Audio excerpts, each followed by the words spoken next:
Bismillahirrahmanirrahim. Assalamualaikum warahmatullahi wabarakatuh. Alhamdulillahi rabbil alamin.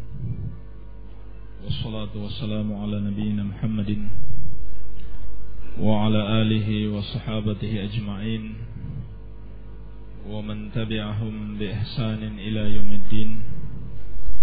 Amma ba'd. Fa ikhwani fid din wa akhwati fillah rahimani wa rahimakumullah. Alhamdulillah,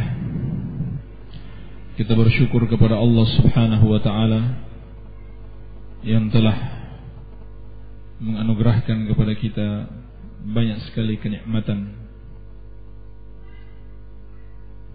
Dan tentunya kita menyadari nikmat yang paling besar adalah nikmat ad-din, nikmat agama, melebihi nikmat duniawi apapun juga. Sebesar-besarnya nikmat duniawi yang kita rasakan, apakah itu kesehatan, waktu luang,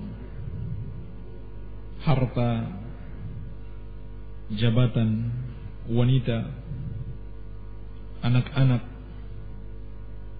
tidak bisa melampaui bahkan satu saja, tidak bisa melampaui satu saja dari kenikmatan-kenikmatan dunia, di kenikmatan-kenikmatan agama. Rasulullah sallallahu alaihi wasallam telah memberikan isyarat betapa rendahnya dunia ini. Seperti dalam hadis Sahal bin Sa'ad As-Sa'idi radhiyallahu anhu yang diriwayatkan oleh Imam Tirmidzi, Nabi sallallahu alaihi wasallam bersabda, "Lau kanatid dunya ta'dilu 'indallahi janaha ba'udah ma saqa kafiran minha syarbata ma'in." Andaikan dunia ini nilainya di sisi Allah seperti satu sayap nyamuk, niscaya Allah tidak akan memberikannya kepada orang kafir meskipun hanya seteguk air. Karena dunia ini begitu rendah, dunia ini begitu hina, maka Allah Subhanahu wa ta'ala memberikan kepada siapapun, kepada orang yang dia cintai dan kepada yang dia benci sekalipun. Oleh karenanya, ketika Allah memerintahkan kita untuk berbekal, maka Allah perintahkan kita berbekal dengan ketakwaan. Wa tazawwadu fa inna khairaz zadi taqwa. Berbekallah kalian, karena sesungguhnya sebaik-baik bekal adalah ketakwaan. Inilah sebaik-baik bekal untuk menghadapi kehidupan yang sebenarnya, kehidupan yang hakiki, bukan kehidupan dunia yang singkat ini. Oleh karena itu seorang mukmin tidaklah gelisah hatinya, tidaklah dia diterpa gundah gulana dikarenakan kekurangan dunia, dikarenakan kesempitan dunia. Tidak, insyaallah ta'ala, kalau dia benar-benar beriman. Sahabat yang mulia Ibnu Mas'ud radhiyallahu anhu menceritakan, sebagaimana diriwayatkan oleh Imam Tirmidzi, Rasulullah sallallahu alaihi wasallam suatu hari pernah terbangun dari tidurnya dalam keadaan di badan beliau, di tubuh beliau nampak bekas tikar kasar. Bekas tikar kasar yang beliau gunakan untuk tidur padanya. Ini Nabi. Ini kekasih Allah. Manusia yang paling mulia. Pemimpin kaum muslimin ketika itu. Tidurnya di atas sebuah tikar yang kasar. Tapi bukan sebuah masalah. Bukan sebuah masalah. Sahabat pun heran. Dan mereka bersedih melihat kondisi Rasulullah sallallahu alaihi wasallam. Menyaksikan kefakiran beliau. Sehingga mereka pun menawarkan kepada Rasulullah sallallahu alaihi wasallam untuk dibuatkan kasur yang lebih empuk agar beliau bisa tidur padanya. Kasur yang lebih empuk ditawarkan kepada Rasulullah sallallahu alaihi wasallam, maka apa jawab beliau? Mali walid dunya. Ada urusan apa aku dengan dunia ini? Cuman ditawarkan kasur yang empuk. Nabi sallallahu alaihi wasallam menganggap ini adalah sebuah kenikmatan dunia yang besar. Bagaimana lagi dengan kita yang alhamdulillah Allah karuniakan tempat tidur yang nyaman, rumah yang bagus, dan berbagai macam kenikmatan lainnya. Cuma sekedar ditawarkan kasur yang empuk, Rasulullah sallallahu alaihi wasallam menyatakan, ada urusan apa aku dengan dunia ini? Ma ana fid dunya illa karakibin istadalla tahta syajaratin thumma raha wa tarakaha. Tidaklah aku dalam kehidupan dunia ini kecuali hanya seperti seorang pengendara yang berteduh di bawah sebuah pohon. Kemudian dia istirahat sejenak, lalu dia meninggalkan pohon tersebut. Inilah perumpamaan seorang hamba dalam kehidupan dunia ini. Hanya seperti seorang pengendara. Melihat ada pohon yang rindang, dia istirahat sejenak di bawahnya, kemudian dia pergi meninggalkannya. Perumpamaan kita di dunia ini hanya seperti seorang pengendara yang istirahat di bawah pohon tersebut. Sejenak saja, sebentar saja kita akan segera pergi meninggalkan dunia ini. Oleh karena itu Rasulullah SAW berpesan kepada kita, kun fid dunya ka'annaka gharibun au abiru sabilin. Hiduplah engkau di dunia ini bagaikan orang asing atau seorang penyeberang jalan. Orang asing yang hatinya selalu terpaut kepada kampung halamannya, selalu menyangka dan menyadari keberadaannya di suatu negeri hanyalah sementara saja. Suatu saat, cepat atau lambat, dia akan segera pergi meninggalkan kehidupan dunia ini. Dan dia akan pergi menghadapi sebuah perjalanan yang sangat panjang sekali, yaitu perjalanan di negeri akhirat, kehidupan yang sangat kekal. Kalau begitu, sudahkah kita berbekal untuk menghadapi perjalanan panjang tersebut? Perjalanan untuk kembali ke kampung kita yang sebenarnya. Sahabat yang mulia Abu Hurairah radhiyallahu anhu menangis di akhir hayatnya. Beliau seorang sahabat Nabi sallallahu alaihi wasallam, dengan ilmu dan ketakwaannya menangis di akhir hayatnya. Beliau ditanya, wahai Abu Hurairah, kenapa engkau menangis? Maka beliau menyatakan, likillatiz zad wa bu'dil masafah. Aku menangis karena sedikitnya bekal yang aku bawa, sementara perjalanan begitu panjang.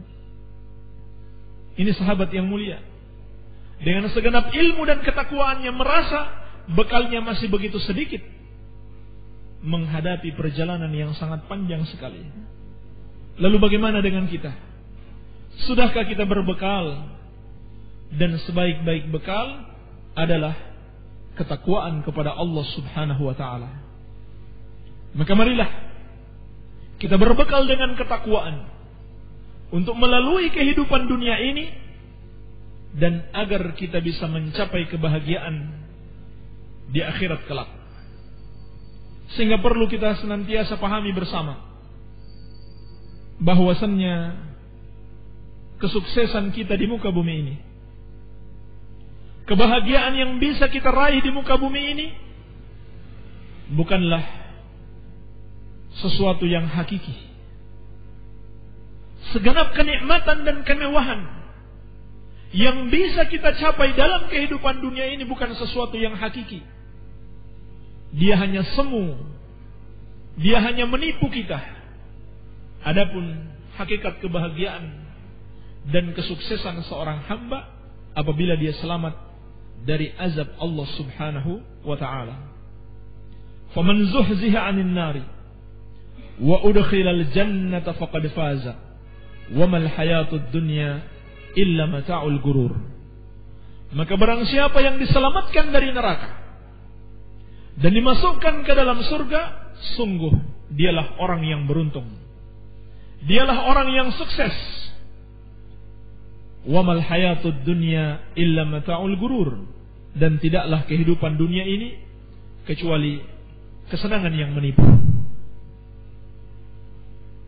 Allah Subhanahu wa ta'ala di dalam banyak ayatnya telah menjelaskan kepada kita ketakwaan seorang hamba adalah tujuan kehidupan dunia ini, adalah hikmah penciptaan manusia di muka bumi ini. Inilah yang harus kita kejar untuk meraih kebahagiaan di akhirat kelak. Kita semuanya telah mengetahui bersama Allah Subhanahu wa ta'ala berfirman, "Wa ma khalaqtul jinna wal insa illa liya'budun." Dan tidaklah aku ciptakan jin dan manusia kecuali agar mereka beribadah kepadaku saja. Dan Allah Subhanahu wa ta'ala mengabarkan kepada kita tujuan dari ibadah hakikatnya untuk meraih ketakwaan. Ya ayuhan nasu ubudu rabbakumul ladzi khalaqakum wal ladzina min qablikum la'allakum tattaqun.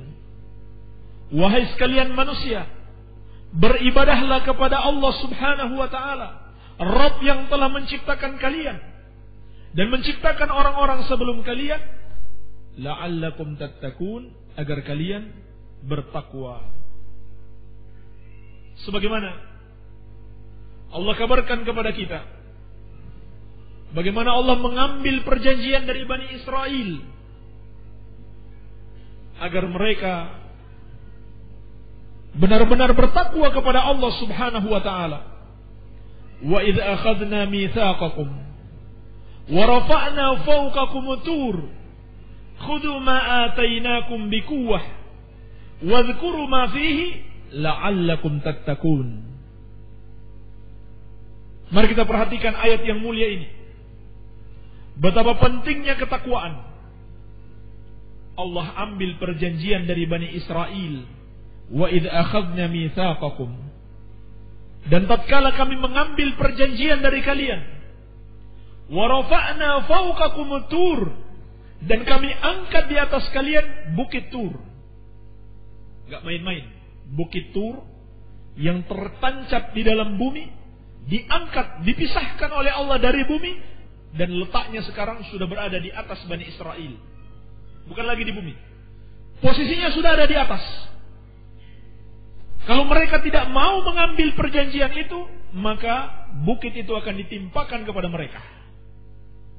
Wa rafa'na fawqakum tur khudhu ma atainakum biquwwah. Ambillah yang telah kami berikan kepada kalian dengan kuat, yakni amalkan wahyu yang Allah turunkan dengan betul-betul, dengan sungguh-sungguh. Wadhkuru ma fihi, dan ingatlah selalu apa yang ada padanya, la'allakum tattaqun, agar kalian bertakwa. agar kalian bertakwa. Demikian pula sejumlah kewajiban-kewajiban yang Allah tetapkan atas kita. Walakum fil qisasi hayatun ya ulil albab la'allakum tattaqun. Dan bagi kalian pada hukum qisas, wahai orang-orang yang berakal, terdapat kehidupan. Pada hukum qisas itu terdapat kehidupan, wahai orang-orang yang berakal, kalian wajib menerapkannya, la'allakum tattaqun, agar kalian bertakwa. Sebagaimana dalam ayat Syam yang sering kita dengarkan, Allah tegaskan, ya ayyuhalladzina amanu kutiba alaikumus syiyam kama kutiba alal ladzina min qablikum la'allakum tattaqun. Wahai orang-orang yang beriman, diwajibkan atas kalian berpuasa sebagaimana telah diwajibkan atas orang-orang sebelum kalian agar kalian bertakwa. Demikian pula kita diperintahkan untuk ittiba kepada sunnah Nabi sallallahu alaihi wasallam. Kita diperintahkan untuk mengikuti jalan para sahabat radhiyallahu taala anhum ajma'in dan menyelisihi jalan ahlul bid'ah wad dhalal. Tujuannya tidak lain kecuali untuk meraih ketakwaan. Sebagaimana firman Allah, wa anna hadza sirati mustaqiman fattabi'uhu wa la tattabi'us subula fatafarraqa bikum an sabilihi dzalikum wassaqum bihi la'allakum tattaqun. Dan bahwasannya inilah jalanku yang lurus, ikutilah jalan itu, dan janganlah kalian mengikuti jalan-jalan yang lain. As-subul, dikatakan Imam Mujahid rahimahullahu ta'ala, yang dimaksud dengan jalan-jalan yang lain adalah al-bid'ah wasyubuhat, bid'ah-bid'ah dan syubhat-syubhat. Inilah jalan-jalan pemecah umat. Kata Allah, dan janganlah kalian mengikuti bid'ah-bid'ah dan syubhat-syubhat tersebut, fatafarraqa bikum an sabilih, yang akan mencerai-beraikan kalian dari jalannya. Demikian itu diwasiatkan kepada kalian, la'allakum tattaqun, agar kalian bertakwa. Maka hakikatnya kita melakukan amalan-amalan kebaikan untuk meraih ketakwaan kepada Allah Subhanahu wa ta'ala. Oleh karena itu, wasiat untuk bertakwa kepada Allah Subhanahu wa ta'ala adalah wasiat yang telah diwasiatkan sejak dulu. Walaqad wassayna alladhina utul kitaba min qablikum wa iyyakum anittaqullah. Dan sungguh kami telah wasiatkan kepada mereka yang diberikan Alkitab, yaitu Yahudi dan Nasrani, demikian pula kepada kalian, anittaqullah, hendaklah kalian bertakwa kepada Allah Subhanahu wa ta'ala. Dan secara khusus kepada kaum mukminin, Allah perintahkan, ya ayyuhalladzina amanu taqullaha haqqa tuqatih. Wahai orang-orang yang beriman, bertakwalah kepada Allah dengan sebenar-benarnya ketakwaan. Dikatakan Ibnu Mas'ud radhiyallahu taala anhu, bertakwa kepada Allah dengan sebenar-benar ketakwaan adalah ayyuta fala yu'sa, wa yudhkar fala yunsa, wa ayyushkar fala yukfar. Hendaklah Allah Subhanahu wa ta'ala ditaati dan jangan dimaksiati. Hendaklah Allah diingat dan jangan dilupakan. Hendaklah disyukuri kenikmatannya dan jangan diingkari. Ini makna perintah untuk benar-benar bertakwa kepada Allah Subhanahu wa ta'ala. Bersamaan dengan itu, Allah Subhanahu wa ta'ala menjanjikan sejumlah keutamaan bagi siapa yang benar-benar merealisasikan ketakwaan kepadanya. Di dalam ayatnya Allah Subhanahu wa ta'ala berfirman, in tattaqullaha yaj'al lakum furqana wa yukaffir ankum sayyi'atikum wa yaghfir lakum wallahu dzul fadlil azim. Kalau kalian benar-benar bertakwa kepada Allah, maka Allah akan jadikan bagi kalian furqan, pembeda. Dan Allah akan menghapuskan kesalahan-kesalahan kalian dan mengampuni kalian. Dan Allah pemilik keutamaan yang besar. Dalam ayat yang mulia ini, Allah kabarkan kita sejumlah keutamaan, yakni pengampunan dosa dan penghapusan kesalahan-kesalahan bagi siapa yang bertakwa kepadanya. Dan lebih dari itu, siapa yang bertakwa kepadanya akan dianugerahkan Al-Furqan. Apa itu Al-Furqan? Al-Furqan itu banyak sekali maknanya, dan semuanya adalah makna-makna yang terpuji, makna-makna yang sangat baik sekali akan diraih oleh seseorang apabila dia bertakwa kepadanya. Yang pertama, Al-Furqan itu adalah pembeda. Aima taj'aluna, aima tufarriquna bihi bainal haqqi wal batil, wan nafi wad dar. Pembeda yang dengan itu kalian bisa membedakan antara yang hak dan yang batil, yang memberikan manfaat dan memberikan bahaya. Ini Allah hanya akan berikan kepada orang yang bertakwa. Dia bisa membedakan ini baik dan ini buruk, ini bermanfaat dan ini membahayakan. Demikian pula makna furqan adalah Allah akan bukakan bagi seseorang pintu-pintu ilmu. Allah akan anugerahkan kepadanya pemahaman yang benar. Allah akan berikan kekuatan di dalam hafalannya dan kemampuan memahami. Sehingga terkadang ada dua orang penuntut ilmu, ternyata kemampuan menghafal mereka berbeda. Demikian pula mereka menghafal ayat yang sama, tetapi salah satu dari keduanya dapat mengambil dan memetik hikmah atau pelajaran dari ayat tersebut sampai 10 hikmah misalkan, 10 pelajaran. Namun yang satunya lagi tidak lebih dari 3 pelajaran yang bisa dia petik dari ayat tersebut. Inilah di antara makna yang diingatkan Imam Syafi'i rahimahullahu ta'ala.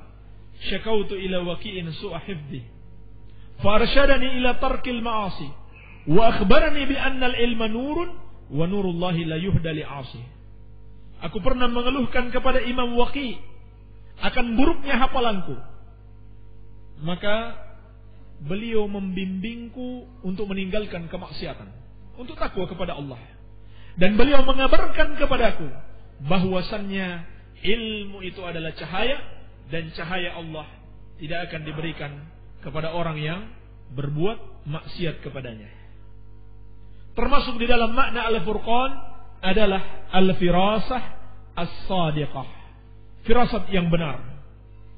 Firasat yang benar, yakni seseorang Allah berikan anugerah untuk dapat mengenal manusia dengan firasatnya, sehingga dia dapat mengetahui orang ini baik atau buruk, atau dia cenderung kepada kebenaran di dalam dugaannya.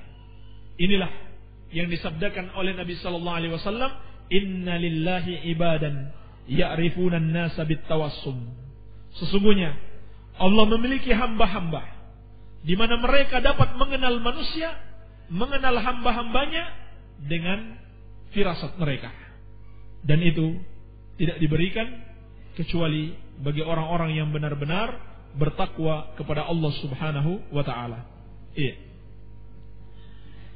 Demikian pula masuk dalam makna Al-Furqan adalah karamah.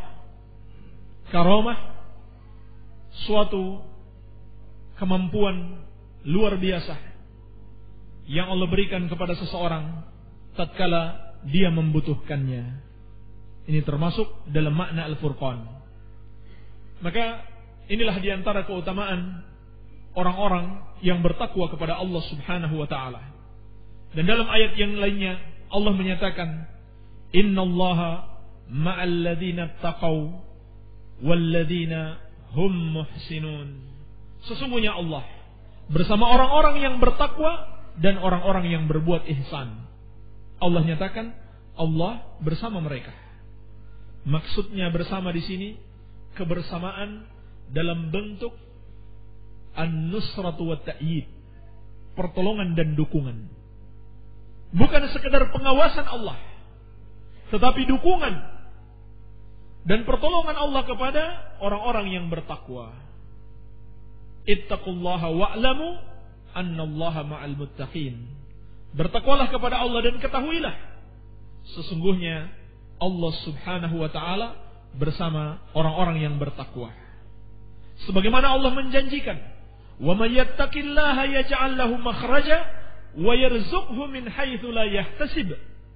Dan barang siapa yang bertakwa kepada Allah, niscaya Allah akan berikan baginya selalu makhraja, jalan keluar, solusi.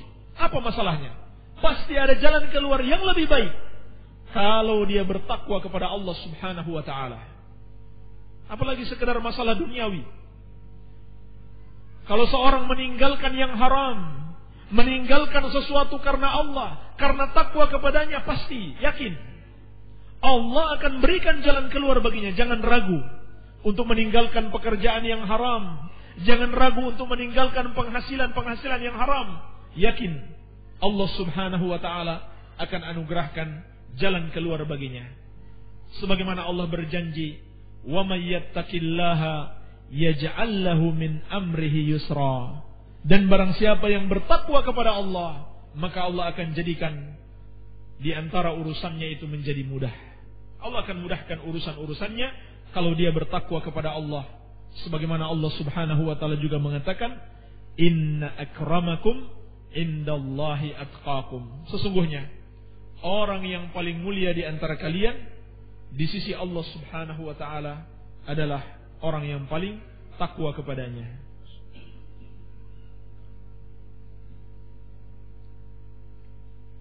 Demikian pula Rasulullah sallallahu alaihi wasallam di dalam banyak hadis mewasiatkan kepada ketakwaan. Seperti dalam hadis Al-Irbad bin Sariyah radhiyallahu anhu, diriwayatkan oleh ashabus sunan, Nabi sallallahu alaihi wasallam berwasiat kepada para sahabatnya, "Usikum bitaqwallahi azza wala was-sam'i wat-ta'a wa in ta'ammara 'alaikum 'abdun." Aku wasiatkan kepada kalian untuk bertakwa kepada Allah dan mendengar serta taat kepada pemimpin kalian, pemimpin muslim, meskipun yang memimpin kalian adalah seorang budak.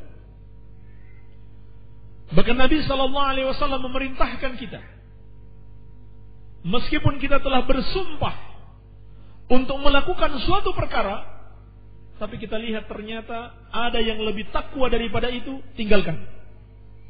Tinggalkan yang telah kita bersumpah dengannya. Misalkan seorang mengatakan, "Demi Allah, saya akan melakukan hal ini." Tetapi ternyata dia lihat hal itu kurang ketakwaannya. Ada sesuatu yang lebih takwa dari itu, tinggalkan. Walaupun dia sudah sempat bersumpah. Sebagaimana dalam hadis Adi bin Hatim At-Ta'i yang diriwayatkan oleh Imam Muslim, Nabi sallallahu alaihi wasallam bersabda, "Man halafa ala yaminin, thumma ra'a atqalillahi minha, falyati taqwa." Barang siapa bersumpah untuk melakukan suatu perkara, kemudian dia lihat yang lainnya lebih takwa dari itu, hendaklah dia melakukan ketakwaan kepada Allah Subhanahu wa taala. Dan di antara doa yang senantiasa dibaca oleh Nabi sallallahu alaihi wasallam, "Allahumma inni as'alukal huda wat tuqa wal afafa wal ghina." Dalam hadis Ibnu Mas'ud diriwayatkan Imam Muslim, Nabi sallallahu alaihi wasallam selalu berdoa, "Allahumma inni as'alukal huda." Ya Allah, aku mohon kepadamu petunjuk, wat tuqa dan ketakwaan, wal afaf dan kesucian diri, wal ghina dan kecukupan. Berarti takwa kepada Allah adalah sesuatu yang sangat penting sekali, perlu diusahakan dan perlu dimohonkan kepada Allah Subhanahu wa taala agar dianugerahkan ketakwaan. Baik. Kemudian apa yang dimaksud dengan ketakwaan itu? Takwa itu sendiri berasal dari kata al-wiqayah. waqa yaqi wiqayatan, yang artinya perisai. Sehingga dari makna ini ulama mengatakan at-taqwa an taj'ala bainaka wa baina adzabillah wiqayatan. Engkau jadikan antara dirimu dengan azab Allah sebuah perisai. Sebuah perisai yang menghalangi azab Allah Subhanahu wa taala menimpamu. Ini hakikat ketakwaan. Sahabat yang mulia Abu Hurairah radhiyallahu anhu pernah ditanya tentang ketakwaan. Maka beliau mengatakan kepada penanya, "Hal akhadta tariqan dza syauqin?" Apakah engkau pernah melalui jalan yang penuh duri? Qala na'am. Ia berkata, iya. Qala fa kaifa sana'ta? Kata Abu Hurairah, lalu apa yang kamu lakukan? Qala, maka ia pun mengatakan, idza ra'aitu syauka adaltu anhu au jawaztuhu au qasartu anhu. Apabila aku melihat ada duri, maka aku pun merubah jalanku, yakni mengambil jalan yang lain, atau aku melangkahinya agar jangan sampai terinjak, atau aku tidak jadi melewatinya karena saking takut. Ambil jalan yang lain, melangkahinya, atau tidak jadi sama sekali. Qala zakat taqwa. Kata Abu Hurairah radhiyallahu anhu, itulah ketakwaan. Artinya kehati-hatian. Kehati-hatian dalam menjalani kehidupan ini. Apakah kita masih dalam syariat Allah, dalam ketentuan Allah atau tidak? Inilah hakikat ketakwaan. Dan berkata Talq bin Habib rahimahullahu ta'ala, at-taqwa an ta'mala bi ta'atillah ala nurin min Allah tarju thawab Allah.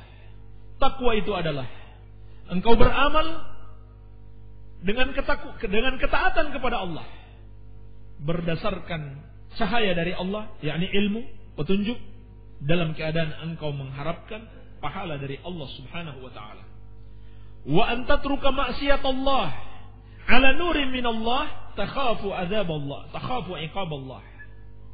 Dan engkau meninggalkan perbuatan maksiat kepada Allah berdasarkan ilmu dari Allah dalam keadaan engkau takut azabnya. Inilah ketakwaan. Hakikat ketakwaan adalah taat kepada Allah berdasarkan ilmu, meninggalkan kemaksiatan berdasarkan ilmu, dalam keadaan mengharapkan rahmatnya dan takut dari azabnya. Ini hakikat ketakwaan. Iya. Dan dahulu para ulama menasihatkan kepada kita, seperti yang dikatakan oleh Al-Hasan Al-Basri, wa mazalatit taqwa bil muttaqin hatta taraku katsiran minal halal makhafatal haram. Dan senantiasa ketakwaan berada bersama kaum yang bertakwa sampai mereka meninggalkan banyak perkara yang halal. Kenapa? Karena takut terjatuh kepada yang haram. Artinya kehati-hatian. Takwa itu adalah kehati-hatian. Maksud ucapan Al-Hasan Al-Basri adalah seperti yang dikatakan oleh Nabi sallallahu alaihi wasallam, "Faman ittaqa syubuhat faqad istabra'a li dinihi wa irdihi." Maka barang siapa yang menjauhi perkara yang samar-samar, belum jelas, yang halal, dia halal atau haram, maka sungguh dia telah menjaga agama dan kehormatannya. Bukan maksudnya ketakwaan di sini seperti yang dilakukan oleh orang-orang sufi. Mereka tidak mau menikmati yang halal, atau bahkan mereka mengharamkan apa yang Allah Subhanahu wa taala halalkan untuk mereka.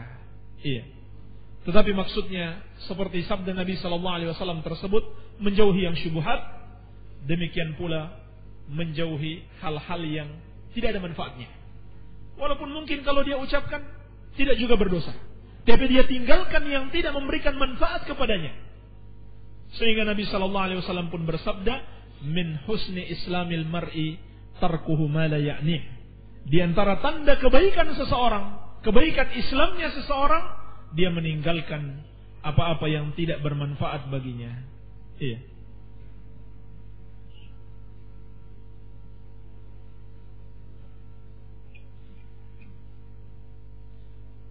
Ikhwani fid din wa akhwati fillah rahimani wa rahimakumullah. Dan di antara wasiat Nabi sallallahu alaihi wasallam untuk bertakwa kepada Allah fi sirri wal alan, baik dalam keadaan bersendirian maupun dalam keadaan bersama manusia. Dan ini adalah cobaan bagi orang-orang yang bertakwa. Hakikat ketakwaan terlihat. Seorang itu tidak saja bertakwa ketika bersama manusia, ketika bersama para penuntut ilmu, ketika bersama ahlus sunnah, tetapi dia bertakwa kapan dan dimanapun dia berada, baik ketika dia bersendirian maupun bersama manusia, baik ketika dia bersama ahlus sunnah, bersama para penuntut ilmu, maupun ketika bersama orang-orang awam, orang-orang yang tidak mengerti ilmu. Nabi sallallahu alaihi wasallam telah memberikan wasiat, ittaqillah haitsu ma kunta wa atbi'is sayyi'atal hasanata tamhuha wa khaliqin nas bi khuluqin hasan. Dalam hadis Abu Dzar dan Mu'adz bin Jabal radhiyallahu taala anhum diriwayatkan oleh Imam Tirmidzi.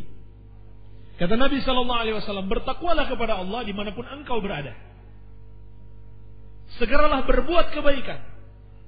Setelah engkau melakukan kejelekan, niscaya kebaikan itu akan menghapus kejelekan. Dan pergaulilah manusia dengan akhlak mulia. Kata Nabi sallallahu alaihi wasallam, ittaqillah haitsu ma kunta. Bertakwalah kepada Allah dimanapun engkau berada. Ini wasiat yang sangat penting sekali. Ujian bagi orang-orang yang bertakwa akan menyingkap kejujuran takwa seseorang, sehingga para ulama memberikan banyak sekali nasihat untuk pentingnya bertakwa kepada Allah, baik dalam keadaan bersendirian maupun bersama manusia. Dan orang yang hanya bertakwa kepada Allah ketika dia bersama manusia, kemudian dia bermaksiat kepada Allah ketika dia bersendirian, maka tunggulah Allah subhanahu wa ta'ala akan menyingkap apa yang dia sembunyikan tersebut. Sahabat yang mulia Ibnu Mas'ud radhiyallahu ta'ala anhu telah mengingatkan, ma asarra abdun sariratan illa albasahu Allahu ridaaha alaniyatan in khairan fa khairun wa in syarran fa syarrun. Tidaklah seorang hamba menyembunyikan sebuah rahasia kecuali Allah subhanahu wa ta'ala akan menyingkapnya secara terang-terangan. Apabila baik yang dia sembunyikan, maka baik pula yang akan tersingkap darinya. Namun apabila buruk yang dia sembunyikan, buruk pula yang akan tersingkap darinya. Sahabat yang mulia Abu Darda radhiyallahu anhu berkata, liyattaqi ahadukum antal anahu qulubul mu'minin wa huwa la yash'ur yakhlu bima'asah fayulqillahu al-bughda fi qulubil mu'minin. Takutlah kalian akan dilaknat oleh hati-hatinya kaum mukminin, yakni dikarenakan dia berbuat maksiat kepada Allah ketika dia bersendirian, maka dia dilaknat oleh hatinya kaum mukminin dalam keadaan dia tidak sadar. Dia berbuat maksiat kepada Allah ketika bersendirian, maka Allah letakkan kebencian terhadapnya di hati-hati kaum mukminin. Sehingga jangan heran kalau kita sudah berusaha tampil baik, kita sudah menunjukkan kebaikan-kebaikan di depan manusia, ternyata mereka membenci kita. Kenapa? Karena kita masih berbuat maksiat kepada Allah subhanahu wa ta'ala dalam kesendirian kita. Ini semua peringatan dari Allah subhanahu wa ta'ala. Dan berkata Sulaiman At-Taimi rahimahullahu ta'ala, innar rajula la yusibu dzamba fi sir fayusbihu alaihi madallatuhu. Sesungguhnya seseorang itu tidaklah dia bermaksiat kepada Allah ketika dia bersendirian, kecuali dia akan masuk waktu pagi dan nampak kehinaan padanya. Maka ini semua peringatan bagi kita. ketakwaan kepada Allah Subhanahu wa taala adalah ketakwaan yang harus berada bersama kita kapan dan dimanapun kita berada. Semoga Allah Subhanahu wa taala menjadikan kita semua orang-orang yang bertakwa kepadanya. Wabillahi taufik. Walhamdulillahi rabbil alamin.